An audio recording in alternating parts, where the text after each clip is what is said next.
বিহুৰ আনন্দ উলাহৰ মাজতেই ৰাজ্যবাসীৰ বাবে এক দুখবৰ, কিয়নো জনপ্ৰিয় বিপ্লৱী কণ্ঠশিল্পী ৰাজীৱ সদিয়া আৰু আমাৰ মাজত নাই। তেখেতৰ অকাল বিয়োগত গোটেই ৰাজ্যবাসী দুখত ভাগি পৰিছে। এনে মৃত্যুক ৰাজ্যবাসীয়ে মানি ল'ব পৰা নাই। কণ্ঠশিল্পী ৰাজীৱ সদিয়া অকাল বিয়োগত ভাগি পৰিছে পৰিয়াল, শিল্পী সমাজ। জাতি-মাতিৰ গীত গাই ভাল পোৱা মানুহজন আৰু নাই।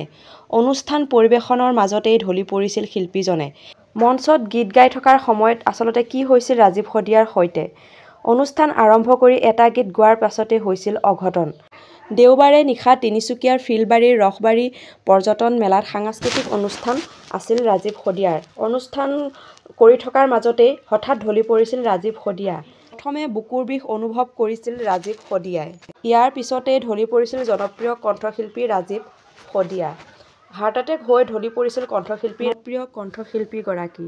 ততাতৈয়াকৈ ডিব্ৰুগড় অসম চিকিৎসা মহাবিদ্যালয়ত ভৰ্তি কৰোৱা হৈছিল শিল্পীগৰাকীক।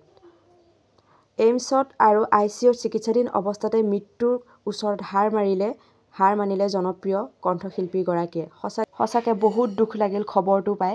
গোটেই তেখেতৰ পৰিয়ালবৰ্গ তথা তেখেতৰ পত্নীয়ে কান্দোনত ভাঙি পৰিছে। লগতে গোটেই অসমবাসীয়ে তেখেতৰ মৃত্যুক কান্দোনত ভাঙি পৰিছে। তেখেত য'তেই আছে ভগৱানে তেখেতক শান্তিৰে ৰাখক, ভালে ৰাখক, তাকেই ভগৱানৰ ওচৰত প্ৰাৰ্থনা কৰিলোঁ।